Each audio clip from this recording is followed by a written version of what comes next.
importance, Mr. Speaker. Very high importance, Mr. Speaker. Mr. Speaker, Parliament has been under attack, Mr. Speaker, for quite some time now. From certain quarters, Mr. Speaker, the religious leaders and other groups, Mr. Speaker.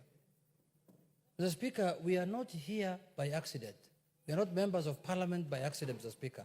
We were elected by the people of Kenya, Mr. Speaker. And Mr. Speaker, some of the positions that are sought after in this country, Mr. Speaker, is to be a member of Parliament. Including religious leaders, contest for these positions, Mr. Speaker. During the elections, every constituency has a minimum of 10 to 15 aspirants, Mr. Speaker. Minimum. Some more, 20, 30. There is one in Kisii that had 45 candidates. You can see, Mr. Yes. Speaker, you are right. One in Kisii had 45. But, Mr. Speaker, you cannot bastardize a position that has been given by the Constitution and people donating their sovereignty to them, Mr. Speaker, and you say that Parliament is useless, Parliament is captured, Parliament is this and that, Mr. Speaker. Mr. Speaker, just now, this afternoon, this sitting where we are today, we have just passed almost 5 bills, Mr. Speaker, that you read the third reading. Very important bills. Very important bills. Bills on higher education, bills on finance, Public Finance Management Act. All those bills, Mr. Speaker, are being passed in this House to make the lives of the citizens of this country better, to help the governance of this country, to make the things easier for the Kenyans so that they can get services from the executive, Mr. Speaker. Mr. Speaker, I feel very, very bad when I see members taking, Parliament a joke. Mr. Speaker, Parliament is a very sacred place. It's not a small place, Mr. Speaker. But if there is no Parliament, there is no country. Because there is no taxation without Parliament. Even the executive cannot collect any money, Mr. Speaker, without Parliament. There is no democracy, as KG has put it. Mr. Speaker, it has become now a fashion that people just stand on a queue, look for the media and say, oh, Parliament has failed, Parliament, without pinpointing and telling us what have we failed in. What is this that you expected of us that we have not done, Mr. Speaker?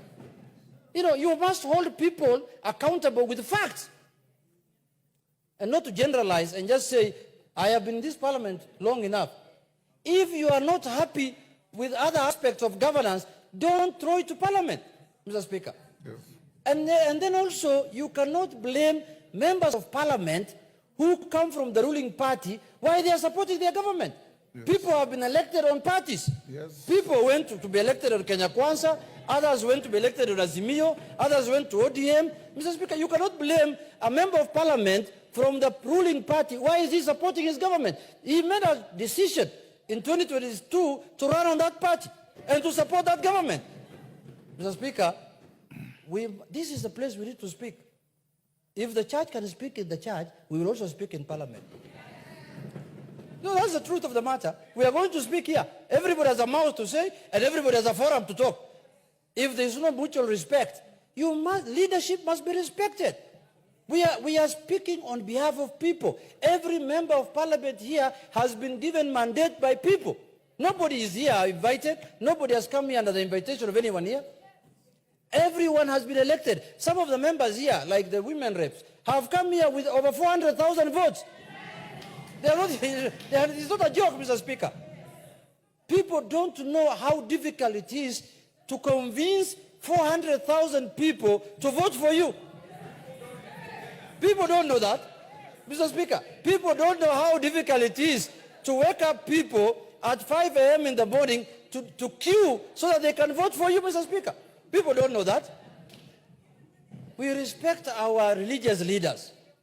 We respect them so much because they are the people who guide us spiritually. But Mr. Speaker, politics is different from religion. Completely different.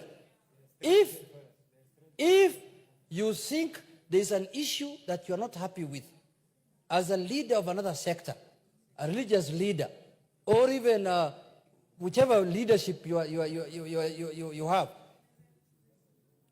address members of Parliament with dignity and decorum. Don't belittle them. Don't make it as though they are nobodies. Mr. Speaker, these are serious people who are passing laws in this house.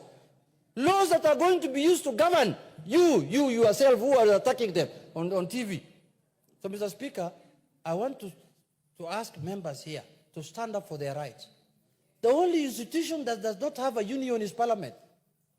Other institutions are defended by the unions, Mr. Speaker. We have now to become 416 union members here. And especially people like attacking the National Assembly.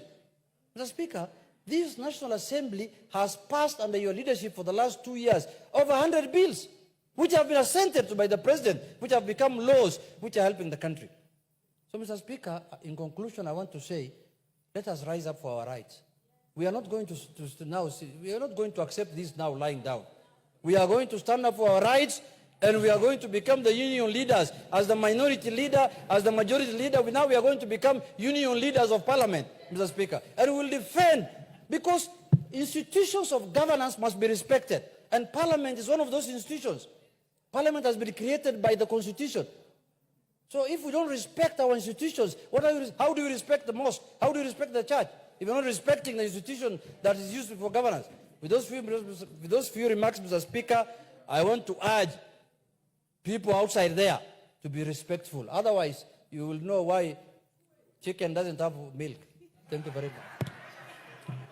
Honorable members, I will allow you, but I also want to point out the leadership of this House, including Majority Leader Junet